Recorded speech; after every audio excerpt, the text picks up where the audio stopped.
live from our brand new studios at TV5 Media Center and Reliance Mandaluyong. By land, by sea, and on air. Mula sa pinakabaksyong newsroom sa buong bansa. 25,000 watts. Radyo 5, 92.3 News FM. Iwanan mo na ang lumang tunog ng AM.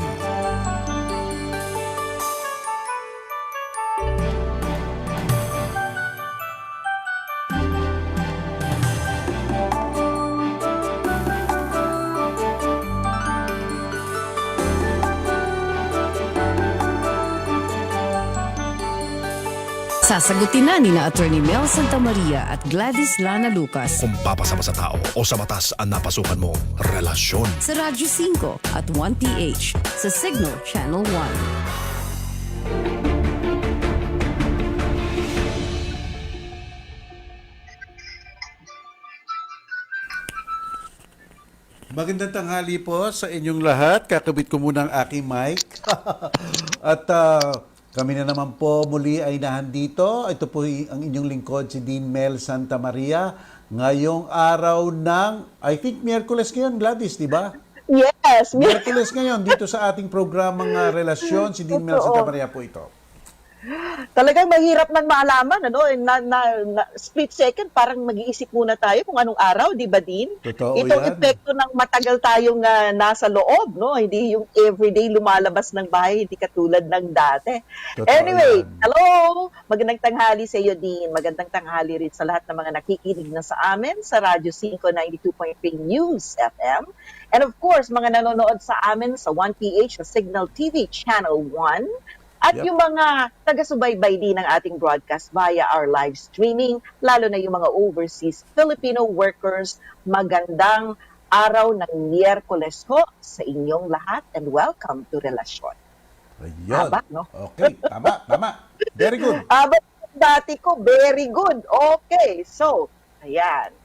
Situation muna tayo din. Of course, Okay. mga kanya ng plano, ang mga kumpanya, iba't ibang establishmento, sa pagtatakda rin ng sarili nilang mga guidelines para sa mga taong papapasukin nila itong period ng nasa MECQ.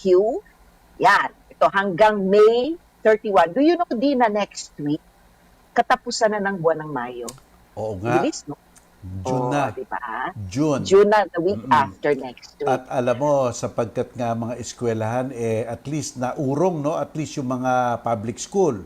Depende kasi kung private school, mag-June pa sila. Pero I think yung mga public school sa August na mag-uumpisa. Kaya may konting breathing space, ika nga, ang mga magulang natin at ang mga bata sa darating na pasukan, medyo hindi pa Agosto pa. Pero sa June, ang inaasahan naman natin, Gladys, tag-ulan.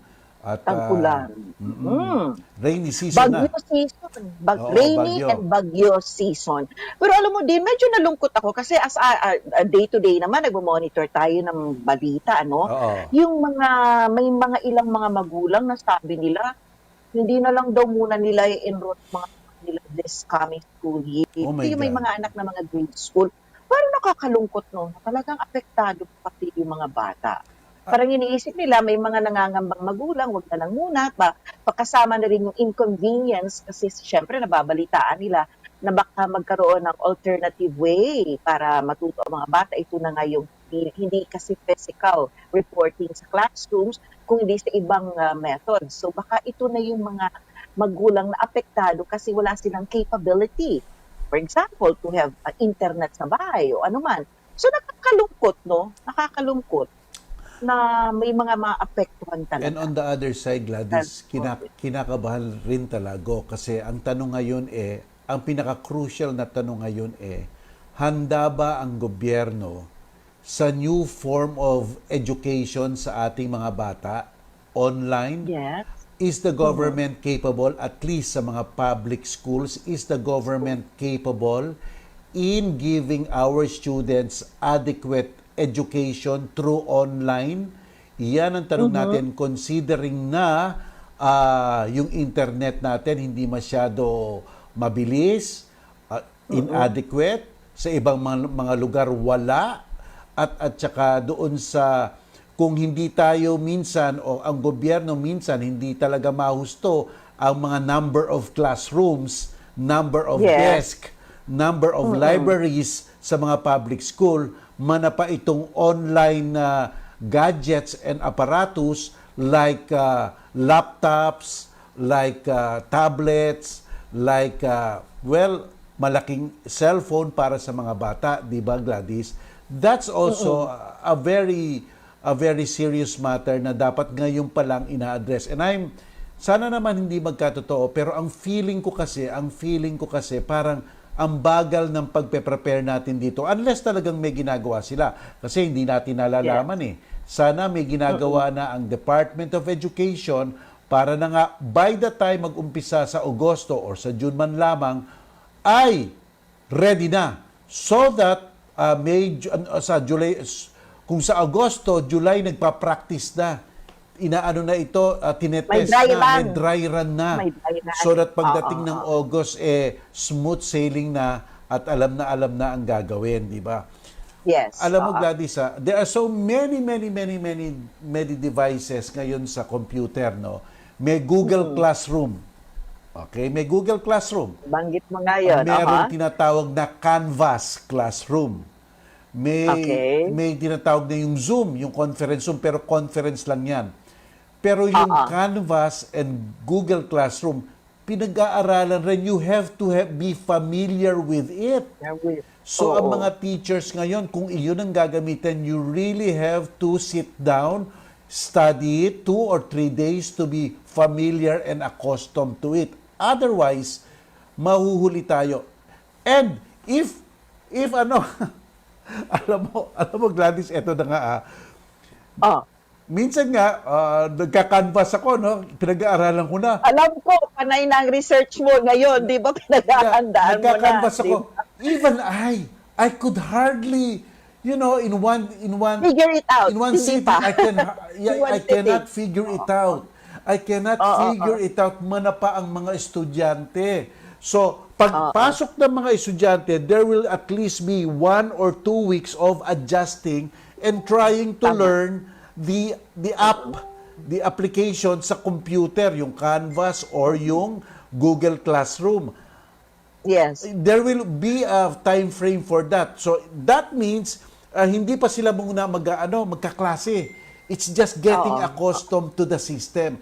Kaya I hope ang ating Department of Education is really full blast na to. This time pa lang, training. Nagte-train na sila ng mga teachers natin sa Canvas or Google Classroom, whatever, kung anong application nila. Yes, kung anong application nila. It's very important now. Kesa matulala tayo, meron nga tayong mga gadget o aparatos, hindi naman natin alam kung paano patakbuhin. Paano handle. Oo nga. Anyway, okay. So isa yan sa mga sektor na napakalaki ang impact nitong itong pandemic na COVID-19 talaga. Yes, correct. Napakalaki ng impact. Not just here sa bansa, kundi sa buong mundo. Yep. Lalo na sa mga bata. Correct. Kasi yung mga adults na college levels, madaling mag-adjust, di ba din? Yes. Di ba? On their own, they can even study and train themselves. Pero yung mga bata na basic, kailangan matutunan pa nila yung basic, yun ang talagang kailangan mabigyan talaga ng prioridad at ma-address yung mga needs nila. That is correct. Anyway, so okay, nabanggit ko na rin ng pandemic, ano na ang sitwasyon. Alam ko, dyan sa, may data ka dyan sa yung laptop din. So, yes, of course. Global and worldwide And stats. local. Ito Ilang milyon na ba? Sa buong mundo, 4,986,395. Okay, maglilimang milyon na. Doon sa death at namamatay, 324,911. At doon sa mga nagre-recover, 1,958,496. At ang tala naman dito sa ating Pilipinas, 12,942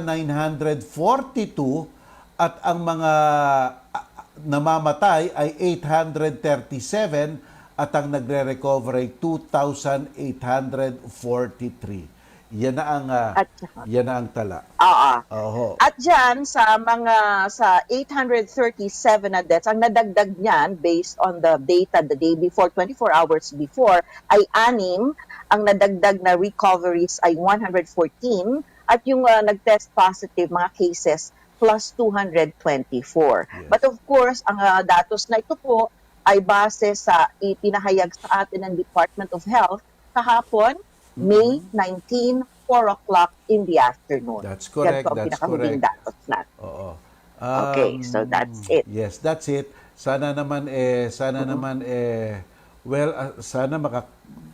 mahirap makakuha pa ng vaccine, so sana mag-iingat pa rin po tayo. Mag-iingat pa rin po tayo. Alam mo, Gladys, I was watching CNN kanina and they simulated a restaurant where there are a Okay. number of people and then a person who is coughing. Okay? Ganito Okay. yan. Yung first test nila, yung not with respect to the person who is coughing, yung mga plates na dinadala sa iyo. We exactly do not know kasi what or yung mga nagluluto o yung mga tao Sa loob dun sa ng loob, kitchen, meron o wala. We do not know that. We do not know that. Yes. So tapos, nag-simulate sila ng mga, niligan nila yung ng mga powdery things, yung kanilang mga kamay, etc. na try to simulate bacteria and a virus, no? Tapos ang ginawa nila, kunyari nag-serve yung mga restaurant waiters, Ipapasa. tapos pinatay nila ang ilaw, so naging luminous. Ilaw. Oh, naging So, luminous. iilaw ngayon. Yes. Oo. Naging luminous ngayon. Nakita ngayon yung mga fingerprint doon sa kamay ng plato, sa kutsara, even sa kutsara. napkin, ginaganon oo. mo, sa napkin o sa plato, platito. It could be as irresponsible as that kung irresponsible ang isang restaurant. Because it's not a Tama. matter of distancing pala sa mga restaurant ngayon. It's also Right. Yung handling. yes. Sa kamay. Correct. It's the handling Diba? of the waiters and the people inside that restaurant. Tapos, Gladys, ngayon sila, yung tinatawag nating distancing, no? Yung may nasa kabisera, naghatching. Isang dami. Dami, tapos Pinakita niligyan nila rin. ng tapos, okay, pinakita ngayon nila luminous, dark, tapos yung luminous. Alam mo ba, sa isang bahin na ganyan, it may go beyond 1 meter. 1 It meter may go talaga. beyond 1 meter. Mga 2 meters nga eh. At yung dami ng Yung mag-spread yung particles na yes, yun yung mga or particles whatever. pumunta sa spoon, Yes. pumunta sa plato, and doon sa ka-opposite niyang kabisera, may mga dot-dot sa salamin. Sa face. Sa face, kahit na, May napunta sa may bandang ilong, sa may Yes. bandang bibig. Yes. Nako. kahit na konti lang, may nakaabot doon sa ilong, sa ganyan. Kaya it's Yes. so hard. Kaya tinanong yung expert, would you recommend eating in the restaurant? Sabi niya, at this time, unless there are Huwag na muna. real safeguards as to, tama ka Gladys, as to handling, Wag na as to muna. spacing, wag na muna Yes. because you cannot really tell. Yung mga nagluluto or kung maingat tayo sa labas na nakikita natin yung mga tao at sinasabi natin distancing, ito, yung mga inihahatid sa atin, hinawakan ng mga taong hindi natin alam kung merong COVID, di ba? Tama. Oo. Oo, so, Kaya talagang ganito, each and every person, hindi lang sa distancing talagang maghuhugas ka ng kamay. Hugas talaga kasi everything is handled by the hands, di ba? Yan talaga number 1, hugas talaga ng kamay. Kaya napaka-importante. Kasi Yes. hindi na nakukuha, tama sinabi mo, hindi nakukuha ng distancing yung object na hinawakan, di ba? Oo. Pag pinasa, iba naman na hawak, pasa na naman. So talaga importante, wash your hands. Kahit na hindi bali na mag-dry yung mga skin na yan. may pakikita ko sa iyo Gladys May pakikita ko sa iyo Gladys. Ano yun? Sige. Ay, meron din ako. Dapat pala sinuot ko rin yung ganyan ko. May ganyan na rin akong shield. Dapat ganyan. Kaya mga kaibigan, nabibili naman to at nanggagawa naman sa bahay eh. Pwede nyo naman gawin para extra care. Pwede mong gawin. Pwede kang Actually, tapos inyo. yes, actually mas maganda pa pwede mong gawin dito kasi dito sa forehead ko, walang foam. Maliligyan to ng Yes. foam para may konting agwat eh. Para itong salamin ko, hindi nasa labas. Nasa labas ang salamin ko eh. So, ayan. Kasi may design din, nakasama pati yung parang cap, di ba? May Yes. kasamang cap, Oo. pati ang hair, Right. pwede mong ma-secure. So yung salamin mo ngayon nasa labas. Nasa labas. Ayun. Kung may foam yan, tapos medyo malayo dito sa Oo. forehead mo, pwedeng sa loob Baka, mo- baka pumasok pa yan. Yes. Ayun. So, ayan. O kasi susuot ko naman yung sa akin. Papakita ko yun sa'yo. Oo nga I eh. think mag-months yun, so pwede ko masot ang salamin ko sa loob. Totoo yan, O, lalagyan totoo ko yan. nasa baba. O, ayan, prepared na prepared si Din. Siguro nung nagpunta ka ba ng bangko, lumabas ka. So, Oo. hindi kaya mabasa sa sakyan eh. Ay, hindi ako bumaba, pero handy to, handy. Dapat kasama rin to kasi bubuksan mo rin yung bintana. Bubuksan mo rin yung bintana, tapos yung security guard, binigay sa akin yung mga papeles. Mabuti nang may ganito ako.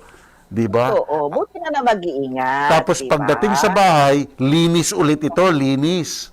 Nililinis Oo. mo ulit yan. Disinfectant ka agad Oo, yan. totoo yan. Oo. Yes. Ayun. So talagang ready ka. Para kang welder. So, ayan. Good yan din. Good. Meron na rin akong ganyan. Hinihanda ko na rin yan for Oo not, nga eh. hindi Tagal ko maiwasan na. sa pagkakataon na kailangan. Pero syempre, Oo, kung maaari, oo. stay at home. Stay at home, diba? stay at home. Kung maaari. Correct. Hanggat hindi pa talaga may go signal. Anyway, Correct. siguro Okay. magdasal na muna tayo din. Let's pray. Dasal na muna tayo. Panginoon, nagpapasalamat po kami ni Gladys at nakarating kami ngayong araw na to para makapagsilbi muli sa mga kaibigan namin, kapatid, kababayan na sumusubaybay sa amin araw-araw sa radyo, telebisyon, Facebook, YouTube. At sana po patuloy nyo kami bigyan ng magandang pag-uunawa ng mga tanong nila, mahusay na pananalita at malinaw na magpapaliwanag para mabigyang gabay at direksyon ang kanilang paglulutas sa mga suliranin nila. Hindi po mangyayari itong mga pagkakataon na to kung hindi po kagustuhan ninyo. Kaya nga po't lahat ng aming kilos ngayon ay iniaalay namin para sa inyong ikabubunyi sapagkat kayo po ay tapat at wagas ang inyong pagmamahal. Amen. Amen. Okay. Okay. Hello sa lahat ng mga nakatune in na sa amin. Nanonood pala, Nestoria, Bolastig, Abdul, Kadir, Ayob, Lorena, Qureshi, Neil Ram Anseng, Julia Ducay, si Rene Braga Baingco, and Isabel Arosa. Okay. Ngayon naman po ay baka kaiba itong word of the day ngayon ni Dean. Okay. Ano ba yan? Ba? O ito, word Narito of the na. day natin. Okay, ito na po ang ating word of the day ngayong araw ng Miyerkules. Okay, ang word of the day natin, nakalimutan ko nga kung ano yung binigay ko ha, sandali ha. Custodia legis. Yun, Custodia. Custodia legis. Custodia legis. Legis. Oh, Okay. ito po ay ang ibig sabihin to, pag-iingat ng korte. O ibig sabihin, ang mga kagamitan ay niligay sa pag-iingat ng korte. Lalong-lalo na po ang mga ebidensya, Okay. nagiging custodia legis yan para na nga ma-safekeep ng korte, para ma-preserve, para kahit na umakyat sa Korte Suprema, mapapadala intact na intact. No? So, ganyan po yan. Alam mo, Gladys, napaka-importante. Sa korte, dapat ang parati mong pinoproduce ay yung original. Kasi normally, Okay. ang isang Xerox copy ay isang hearsay evidence na pwedeng i-fabricate. So, kailangan mong pinapresent Yes, tama. ang original, iyon dapat ang sinasubmit mo. Kaya lang minsan, ang pagsasubmit ng original ay nakakatakot rin. Baka mawala ng korte. Yes. Kaya ang ginagawa mo sa korte, basta't magpe-present ka ng isang dokumentong i-exhibit mo, tatanungin mo ang kalaban mo, sasabihin mo, eto yung dokumento at eto ang isang Xerox copy. Tingnan mo nga ang dalawa at i-affirm mo sa korte kung yung kopya ay faithful reproduction ng original. So, susuriin nyo ng kabila. Original. Okay, sasabihin ng judge, faithful reproduction ba? Sasabihin ng kabila, opo, faithful reproduction. So, ang gagawin ngayon ng naghahain, Your Honor, please, since na-affirm na faithful reproduction, pwede bang ito na lang kopya ang isubmit ko sa korte and put it on record na kanyang inexamine at kanyang inaffirm dito sa harap ng West na yun ay faithful reproduction of the original. Normally, Ayan. pinapahintulutan yun ng korte. Sige, approve, mark it as an exhibit. So, ibibigay mo na yun, kukunin mo ulit ang original, isa-safe keep mo. Kasi para Ayun. nagdo-double ingat ka. Ganyan po yan. Kaya para ang nasa custodia lehis na yung Xerox copy na hindi original. Faithful reproduction of the original. Of the original. Ayun. So therefore, iyan po ang ibig sabihin ng custodia lehis. May mga dokumento, ebidensya, object of the crime, for example, kutsilyo, etc., something like that, na nililigay sa custody ng korte. Ayan. Yes. So I can just imagine, ang dami-daming mga naasa korte pala na mga ganyan, di ba? Mga ebidensya. They, for safekeeping. Oh, How yes. long do they stay there? How long do they stay there? Dapat pine-preserve yun. Matagal yun, kaya may mga bodega yan. May mga bodega yan. Kaya minsan, lalong-lalo na, Gladys, kung hindi makapagbayad yung natalo, di ba, ang nangyayari, sinesheriff at iniilit. O, di ba? Saan ililigay yun? Oras na sinubasta yun. At i-deposit yun sa korte, yung mga sopa, yung mga kotse. Kaya nga minsan, may makikita ka sa medyo garahe ng korte, ang daing mga nahandoon, nakatiwangwang na mga kotse, minsan na nga, kinakalawang na.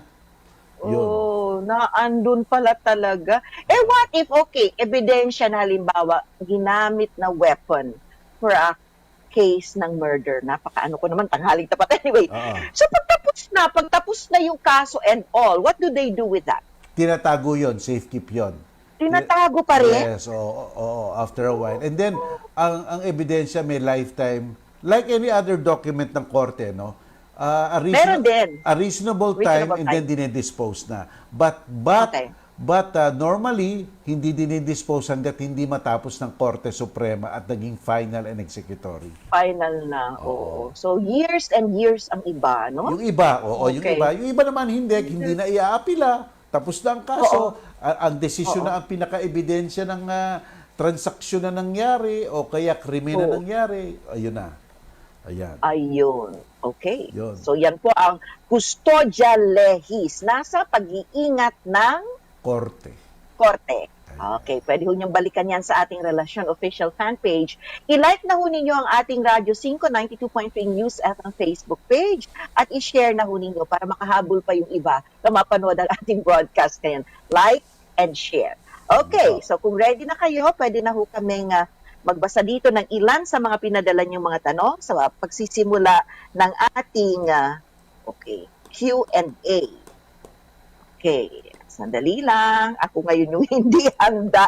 Ito yung mga tanong. Dito muna ako sa live streaming natin. May mga tanong din ditong mga nakapost. Bagamat karamihan sa kanila ay mga pagbati mula sa ating mga listeners. Okay. First question. Din, maaari po bang magpaupa ang isang nangungupahan din at expired na po ang contract niya sa mismong may-ari? Parang nagsasabilis. So hindi niyo po pwedeng gawin yun. Wala na po kayong karapatan sa isang lugar na inuupahan niyo kung nag-expire. Kaya after expiration niyo po, hindi niyo po pwedeng wala po kayong talagang karapatan i-sublease yun. Kasi wala na kayong karapatan. Di ba? Yun. Pero di ba may mga kontrata sa pag-release na bawal mag-sublease? Yes, bawal. Kaya dapat tingnan mo ang iyong Oo. kontrata. Kasi may pagbabawal na isa-sublease mo habang ikaw ay nahandoon, di ba? Ayan. Yeah. Pero alam mo, Gladys, next question. ganito patakaran dyan. Halimbawa, meron kayo sa kontrata na, pumayag ang may-ari na isublease mo para naman makakumita ka. Okay? Let's say pumayag lang. So, ang nangyari, ikaw na lessee, hindi ka nagbabayad ng upa. Okay? So, let's say, hindi ka nagbabayad ng upa ng 3-4 na buwan. Ang tanong, pwede ka bang ejectin ng lessor? Oo. Yeah. Ngayon, ang nangyari, ang nademanda lang ng lessor, yung lessee. yung mga nahandong sublessee, hindi sila nademanda. So ngayon, nung nanalo na yung lessor, sinasabi ngayon ng lessee, hindi mo kami pwedeng paalisin. Hindi mo naman kami sinali sa kaso. Sakop rin yun, Gladys. Sakop rin yun. Kuha rin sila. Sapagkat ang kanilang karapatan ay nagmumula lamang doon sa lessee na ine-eject. Doon sa original, Yes. sa unang lesson, sa na-eject. Correct, So, yes. pag-eject yung damay kayo, kahit hindi kayo yun. pinangalanan Yes, sa kaso. O, that ayan, is tandaan correct. ho, ng mga nakikinig. Oo. Hindi pala lusot yon. Okay, next question. Good day po, Attorney Mel and Ma'am Gladys. Pwede po bang mag-request sa lawyer para, medical certificate ng anak ko? Pwede mag-request sa lawyer para medical certificate ng anak ko, nakulong po siya. Ano kaya ibig niyang sabihin? Ano kaya ibig Mag-request sa niyang lawyer sabihin? ng medical? Siguro gusto niyo okay, nakulong ang anak mo. Siguro kasi may sakit ang anak mo, gusto mong ialis sa kulungan. Ngayon po, kung ganito po iyan. Karapatan naman po ng isang akusado na magpiyansa. That is a constitutional right. Okay? Kung malaki po ang pinapataw na piyansa at hindi kaya nung akusado, pwede pong humiling sa korte na pababaan yon. I-present lang po ang dahilan kung bakit dapat papababaan. So halimbawa po talaga walang-wala si akusado. Pwede pong humiling ng isang tao na mag-a-assure sa korte na kung kailan siya tatawagin, dadalhin siya sa korte. Ang tawag po doon, recognizance. Iyan po, dapat ang pinagpapakinabangan ninyo bilang akusado ang mga opisyal ng bayan. Konsehal, 'di ba, mayor, sila po dapat humingi kayo ng tulong sa kanila para mag-recognizance sa inyo. Tawag po doon recognizance. Iyan po, walang bayad po iyan. Basta't meron lang taong tatayo sa korte at sasabing, Your Honor, ako na po ang bahala dito. Sisiguraduhin ko po na basta't tinatawag nyo sa korte, ito ipupunta, sasamahan ko pa po. Kung may ganun po, recognition po ang tawag doon. Kaya, ganun po, yun po ang pamamaraan. Ayan. Ayan. Okay, sabi ni Agnes Dean, dito po sa Hong Kong, back to school na sila sa May 27. Ang secondary tas primary school and yung ibang secondary school naman sa June 8. Tapos yung iba naman na primary and K2 sa June 15. Pero prep, nursery at kinder 1 ay hindi na papasok till the end of the year. So yun ang ipinatupad daw sa Hong Kong. Yung mga maliliit, hindi na muna daw magkaklase until the end of the year. Yes. Okay. Wow, very drastic. Dean, ano po ang masasabi mo sa utos? Dean, ano po ang masasabi niyo po sa utos ng Supreme Court na TRO, hindi sila pabor sa ABS-CBN? Supreme Court utos na TRO na hindi sila pabor Ibig daw. sabihin po, Ano daw masasabi kasi niyo? po, kung gusto nyo ipatigil ang isang gawain ng isang tao o nagawa na gusto nyo pabaligtad, pansamantala habang umuusad ang kaso, humihiling po kayo ng temporary protection order. Maari pong bigay, maari rin pong hindi ibigay ng Korte Suprema. Ibibigay po ng Korte Suprema yan kung meron talagang irreparable damage na tinatawag na magsasuffer yung humihiling kung hindi po ibibigay. So palagay ko baka pinag-aaralan pa na tatagalan lang. Pero kung akong tatanungin, dapat ibinigay na yan kasi po sa tingin ko nga po ang dami po talaga maapektuhan na mga mawawalan ng trabaho. Yun na lang po sana isaalang-alang ang dami, I don't know, about 11,000 ata. So, titignan po natin, baka naman po mabigyan. Kung hindi po, itutuloy naman ang kaso, didinggin po iyan. Ayan po. Okay. Okay. Ito naman din ang kanyang tanong, good day po. Good day po, sabi niya, available po ba ang caught in the act na nagpapat session daw shabu? Well, depende Parang po yan hindi. kung gaano dami. Available? Ang pat session po, palagay ko yung marijuana lang yung gano'n. I think available yan. Pero yung mga shabu po, kung may Ito shabu ang sinabi niya. depende po sa mga gramong discover dyan. Gramo na po ang pinag-uusapan dyan. Ano sa mga... Oo, yung kilograms. So, pati po ang Okay. marijuana, baka naman po, nagmamarijuana siya, tapos pagpunta sa kwarto ng bata, yung kwarto, punong-puno! Punong-puno. Tandaan, so depende po sa grams. Ay, ibang usapan na yun. Okay, eto, next question. Good afternoon po, attorney. Ito po ang tanong ko. 20 years na po ako sa work at regular, pero hindi naman po kalakihan. Siguro yung sweldo niya. Pinagtsatsagaan ko na lang po. Ngayon po'y lockdown, wala po kaming sahod. At dahil po hindi rin kami updated sa BIR, sa tax, wala rin po kaming makuha sa DOLE at SSS assistance. Tinatanong po namin ang may-ari pero hanggang ngayon ay wala po siyang reaksyon. Ano kaya ang pwede naming gawin? Maraming salamat po at God bless. Ganun na rin po sa inyong family. Well, pupunta na po kayo sa DOLE. At in a way, susumbong niya yung nagpapatrabaho sa inyo. Bakit ganun po, di ba? So, pumunta po kayo sa DOLE. Iyan po talaga makakatulong sa inyo. Wala nang iba. Lalong-lalo na ngayon, quarantine na. Home quarantine na lahat. Iyan po ang trabaho ng DOLE para po siya sa atin yung nagpapatrabaho sa inyo. At kung may kakulangan, ay tawagan ng pansin at gawaan ng pamamaraan. Ayan po.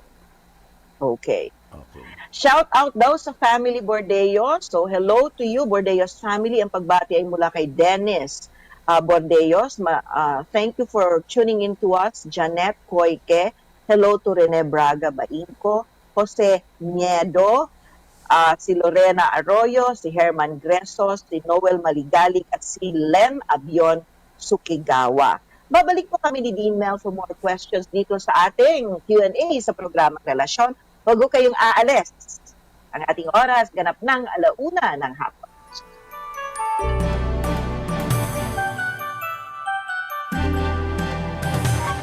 Ang mga fake news ay di dapat pinapatulan Ito lang kayo makinig ng totoo. dahil ang dulot lang nito ay gulo at I kalituhan. do not have the duty to lie to you. Bakit ako Kaya't magsinungaling? huwag maging biktima sa pamahalaan, magbigay tiwala. Pakiusap ko lang, huwag kayong mag-fake news. Pag mag-fake news kayo, Make sure your opinions are based on facts. Be aware, stay updated, be educated. Stop fake news and dismiss disinformation. Isang paalala mula sa PCOO, KBP, DOH at ng himpilang ito. Transmitting live from our brand new studios at TV5 Media Center and Reliance Mandaluyong. By land, by sea, and on air. Mula sa pinakabaksyong newsroom sa buong bansa. 25,000 watts. Radyo 5, 92.3 News FM. Iwanan mo na ang lumang tunog ng AM.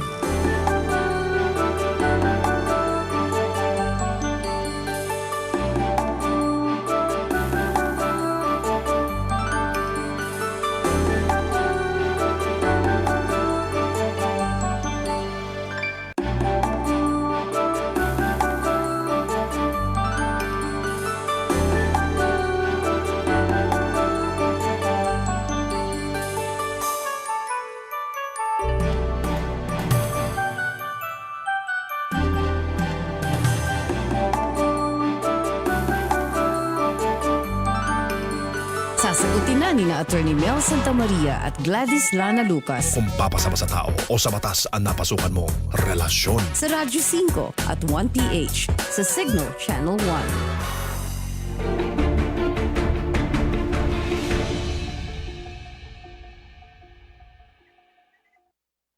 Nagbabalik po tayo mga kapatid, kaibigan at sumasagot po kami ng inyong katanungan ni Gladys. Ito po ang inyong lingkod, si Dean Mel Santamaria. We're back at nasa Q&A ho tayo. Ayan, okay, Dean, eto ang tanong. Parang kahapon, may tanong siya, siguro kinaklarify niya lang ngayon.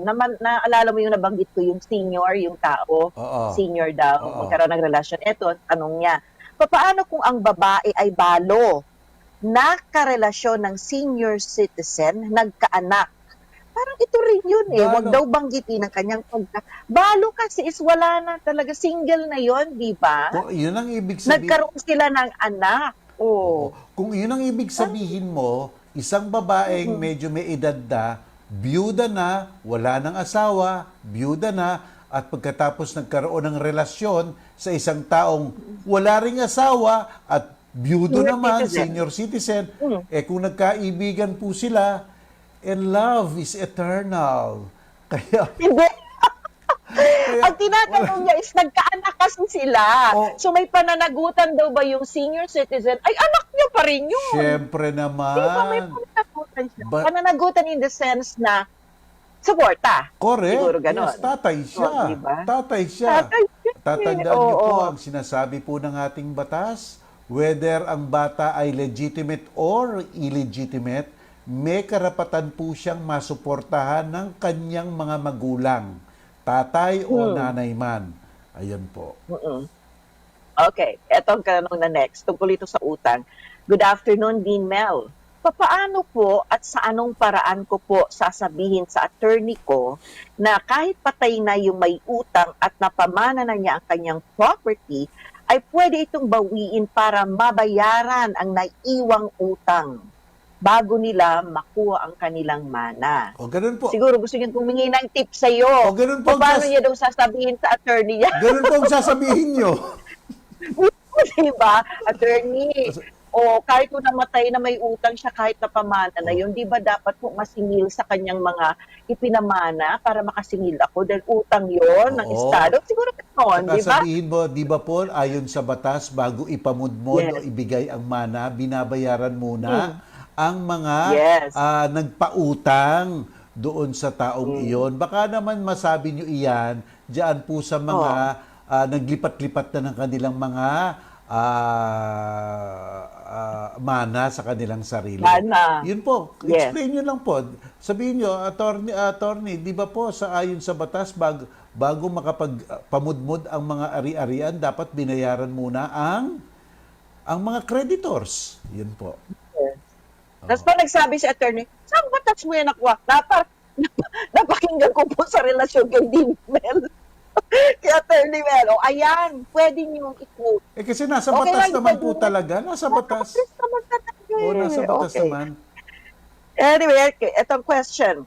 Ang titulo po ng lupa ng mga magulang ko'y inilipat sa pangalan ko several years ago bago sila namatay. Okay. Nang ipanotarize ang transfer of title sa mga pangalan ko years ago, ang ate ko po ang pumirma sa pangalan ko as proxy in my behalf dahil nakatira ako sa ibang bansa at dual citizen po ako.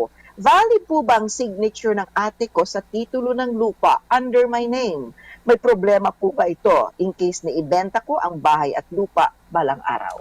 Okay. Ano ba yun, proxy? Number 1, inaamin mo ba na pinahintulutan mo ang iyong kapatid?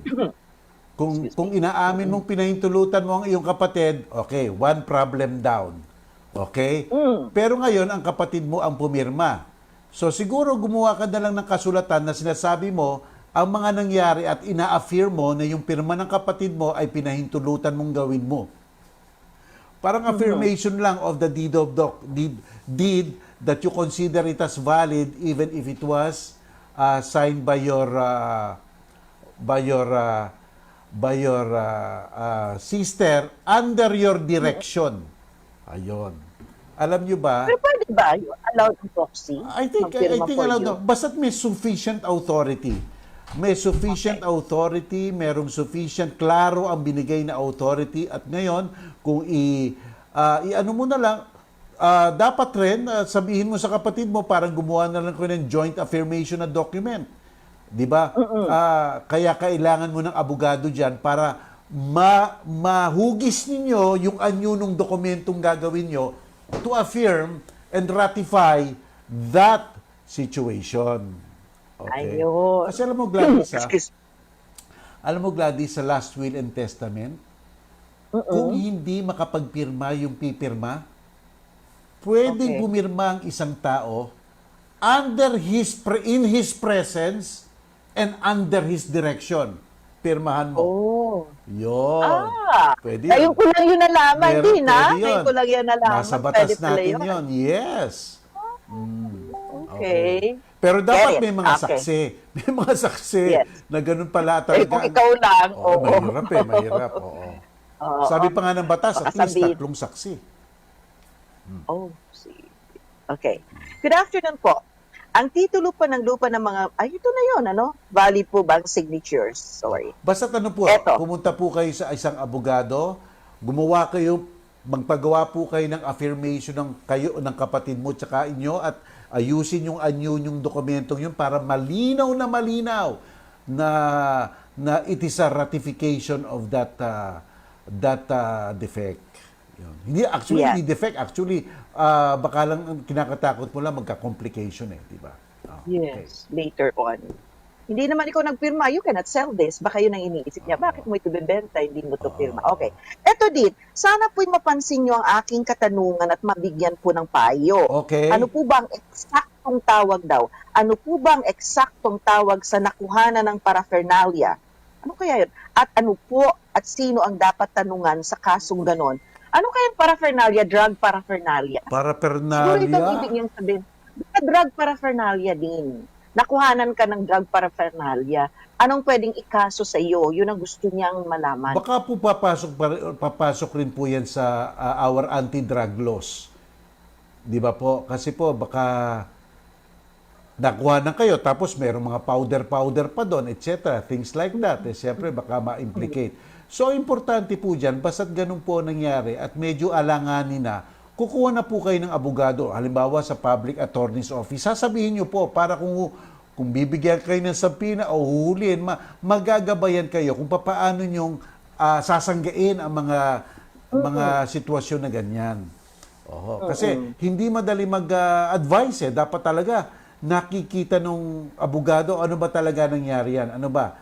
Wala po lang bigla na lang doon sa umiinom ako ng kape. Pag nung naubos ko, may paraphernalia sa loob. Ganun ba? So, maraming pwede pong mangyari. Kaya dapat yung pagsangganin nyo. May salaysay talaga. May salaysay no? talaga na masyadong detalye para mapakita na consistent, hindi kayo nang loloko, para yung pangsangga nyo maganda. Ayan po. Yes. Okay.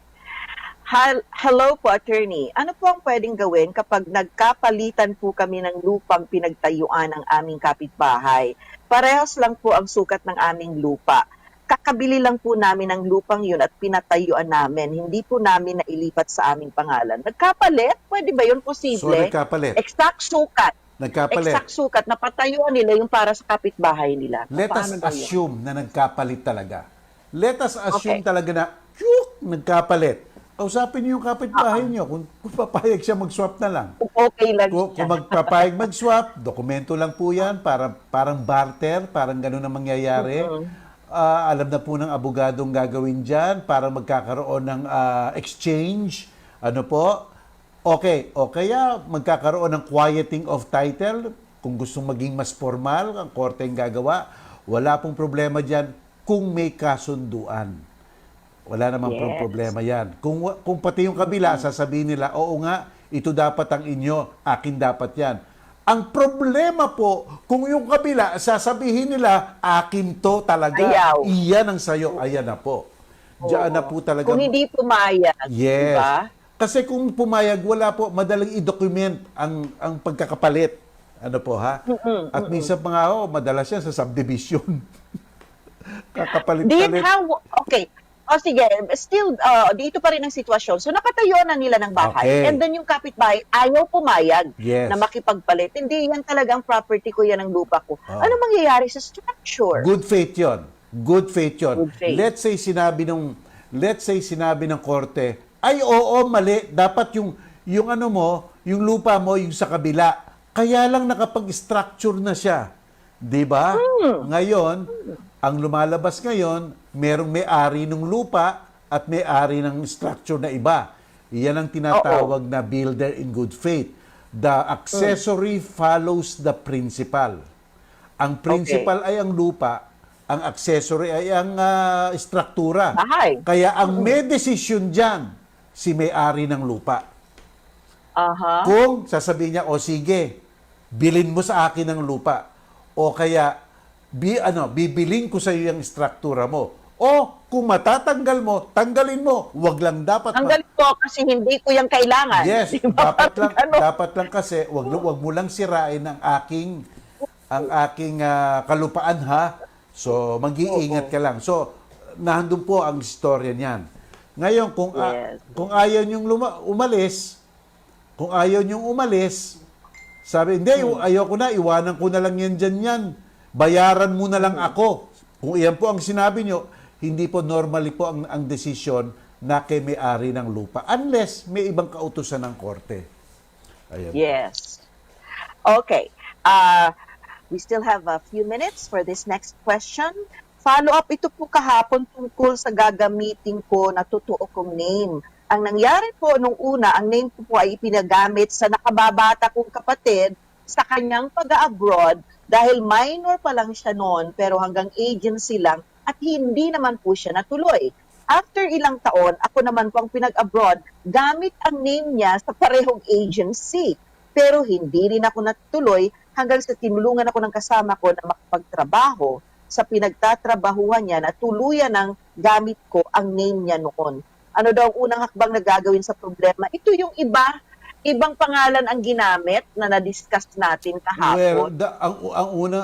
Ang tingin ko lang, dapat po humingi na kayo ng abogado dyan kasi ang daming sinasabi naming consequence na maaring mangyari. Unang-una po, mali ang ginawa. Okay. Yes. Sapagkat mali ang ginawa, madaming komplikasyon. So ang ginamit nyo ngayon, ang pangalan ng kapatid nyo na hindi naman totoo. Pagpalagay na natin na pumayag ang kapatid nyo, mali pa rin yun. Okay? Hindi po, kasi po, ang gagawin nyo ngayon, magre-represent na kayo sa ibang mga tao ng isang hindi totoo. Hindi kayo yon ang pangalan nyo doon. Kaya, depende rin doon sa mga taong katransaksyon nyo o kung saan kayo nagtatrabaho. Pero kung okay lang sa kanila, wala namang problema, okay lang sa kanila, sasabihin lang nila, o sige, palitan na natin ang lahat ng dokumento mo. Tapos ayusin mo na lang lahat ng mga, kung meron kang pinakita sa aming passport na ang pangalan sa kapatid mo, dapat palitan mo na yan. Kung meron ang SSS mo, nasa pangalan pala ng kapatid mo, dapat palitan mo na yan. Kung ang pag-ibig pala, yung pangalan na nakalagay doon, nasa pangalan ng kapatid mo, dapat palitan mo na yan. So, ang footwork nasa iyo. Titignan mo ang mga ahensya kung saan mo papalitan ang mga pangalan mo. Yun. Isa-isahin mo ngayon yan. Okay. Babalik po kami ni Dean for more questions sa ating Q&A. Meron lang po kaming mahalagang paalala at pagpapasalamat mula sa aming himpilan. Ng ating oras, 1:15 ng hapon.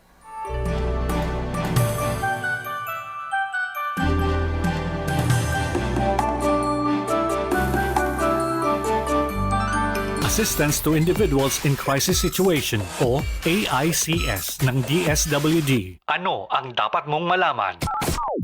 Sino-sino ang mga makakatanggap ng tulong pinansyal?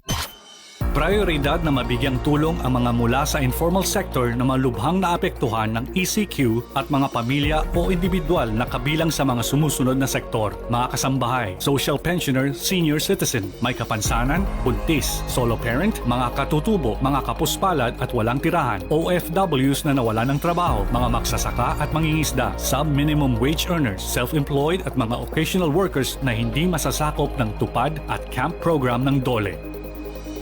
Para sa karagdagang impormasyon, bumisita sa dswd.gov.ph o makipag-ugnayan sa numerong 8-951-2803. A public service announcement from PCOO, DOH, KBP, and this station.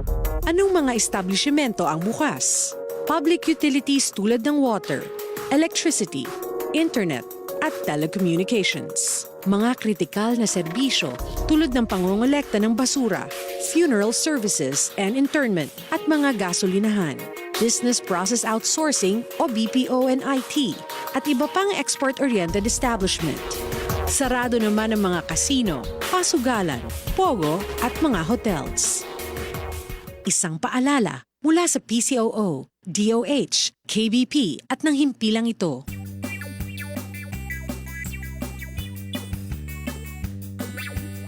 Panatilihing malinis ang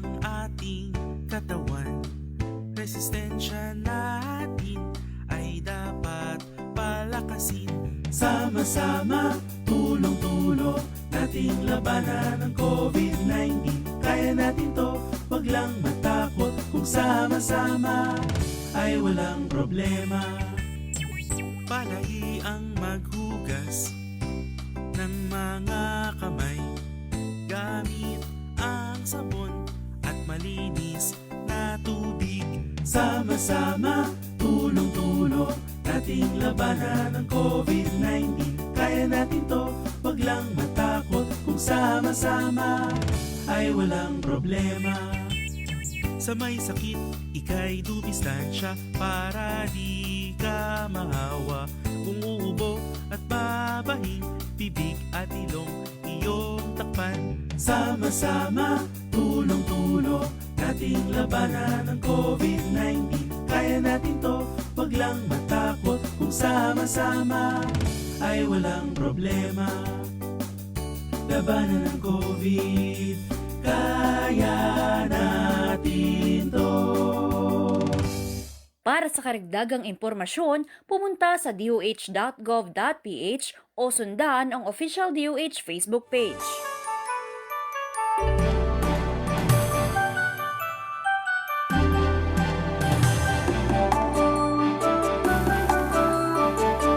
Sasagutin na ni Attorney Mel Santamaria at Gladys Lana Lucas Kung papasama sa tao o sa batas ang napasukan mong relasyon. sa Radyo 5 at 1PH sa Signal Channel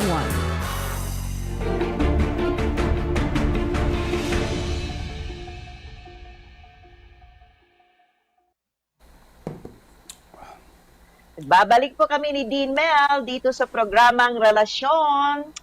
Sarap ng coffee mo ah. Sarap. Ako rin, iinom ako ng kape rin. O, ayan din. Toast tayo dalawa. O, di ba? Yun. Okay. So anyway, back to our Q&A. Good afternoon po. Nagpunta akong PAO before para mag-file ng VAUC para sa sustento sana ng anak ko. Pero ang sabi po sa akin ng taga-PAO ay kailangan ko raw ng matatag na katibayan like birth certificate na may pirma ng tatay or DNA test. Paano po yan?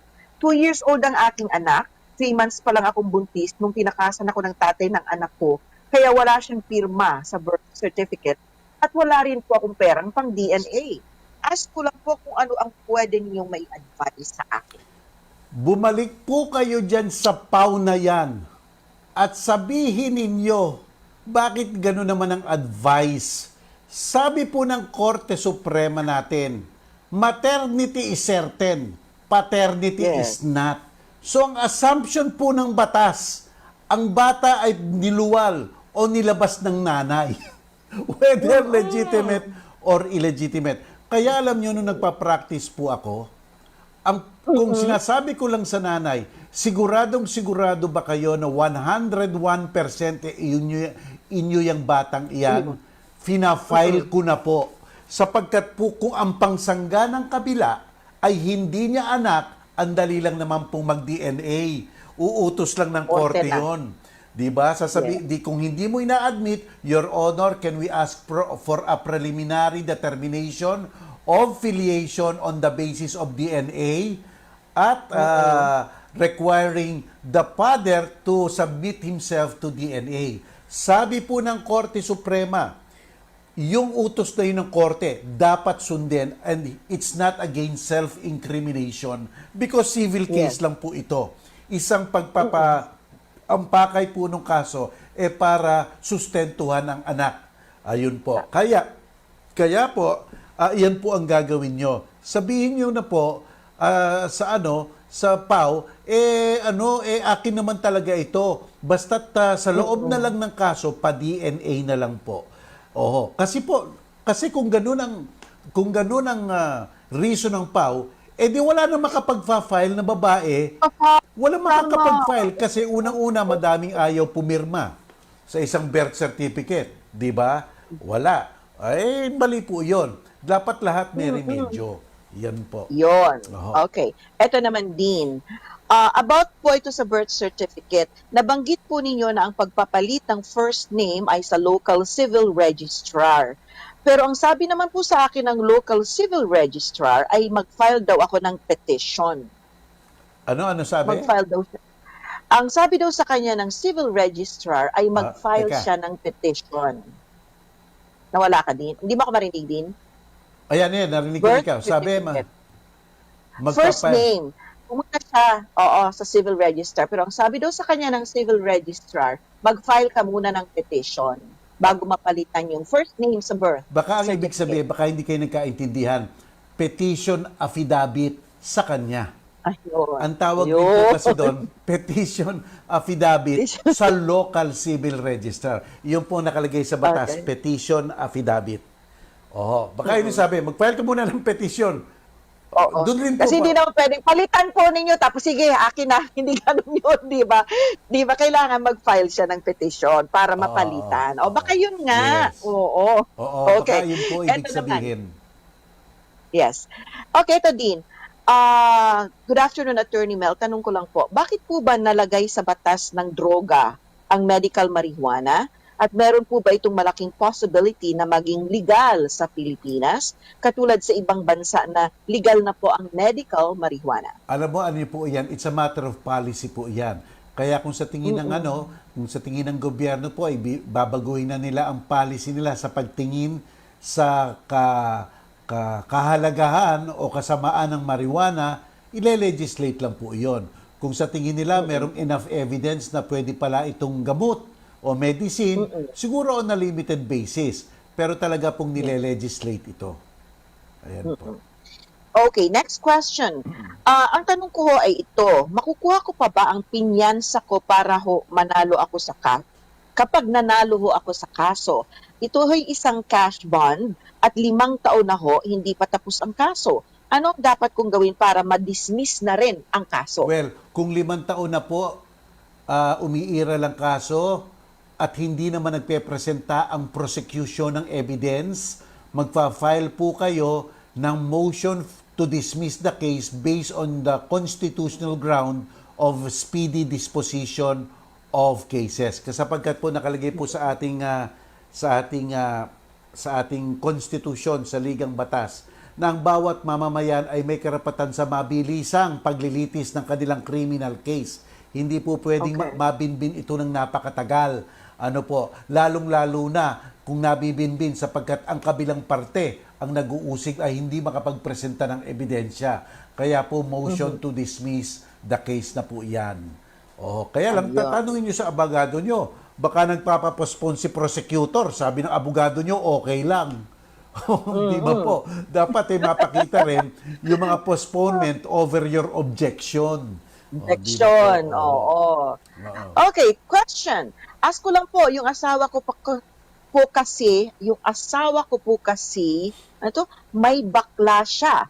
Pero nakipag-iwalay na po ako sa kanya. Ngayon po ay naghahabol siya, pero once in a blue moon lang siya nagbibigay ng sustento sa bata. Thanks po. So ano kayang tanong niya kung para maging regular ang sustento ng kanyang asawa? Yeah. I think yun ang kung kanyang ganun po, basta't po sustento sa mga anak, dapat yung igiit sa asawa nyo yon. Yung pagkaka-relation niya sa isang bakla o gay doesn't really matter sapagkat po ang importante dito, hiwalay yung tatay o yung nanay sa mga anak at yun lang po ang pwede nilang gawin. Bukod sa bumisita ang magbigay ng suportang pinansyal. Kaya po kung ayaw iyan, magfa-file na po kayo sa korte at kung ang tatay ang pinag-uusapan natin, pwede pong pumasok yan sa Republic Act 9262. Pwede pang i-consider na krimen yan. Kung babae po yan, yung gusto nyong igiit, yung karapatan, petition for support ang ifa-file din nyo po. Ayan po. Ayun. Okay. Next question din. Ilang taon po ba ang validity, ito ulit, naitanong na ito, pero ulitin natin. Ilang taon po ba ang validity ng special power of attorney? Okay. Ang special power of attorney po, napaka-special. Hindi po ito general. May mga espesipikong kapangyarihan lang na ibinibigay ang principal sa ahente niya na hindi dapat siya lalabas doon.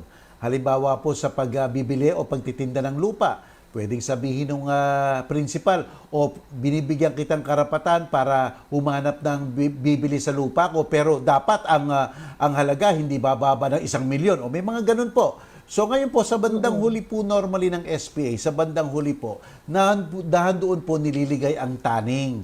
Ibig sabihin, kung ano ang limitasyon, hanggang kailan. 3 buwan, 4 na buwan, 5 buwan. Pwede rin po hanggat hindi po pinuputol ng principal. Pwede rin po yun. Kaya lang, dapat po, malinaw na malinaw yon. Ano po ha? Yes. Yan po ang punto ng special power of attorney. May mga special provisions po iyan na dapat nyo talagang babasahin. Yan. Okay, Dean. Eto, ask ko lang po kung ano ang mangyayari sa arraignment na scheduled sana noong May 13. Need na po ba mag-follow up sa MTC for a new sched? Kasi nasa ECQ pa raw eh. Opo, i-follow up nyo po yan. I-follow up nyo po yan kasi po wala COVID nun eh. Ano yun, ECQ nun. Kaya follow up nyo po yan kung kailan na-reset. Opo, kasi sinarado lahat ng mga korte nun eh. Follow up nyo po. Tama po. Pwede naman po.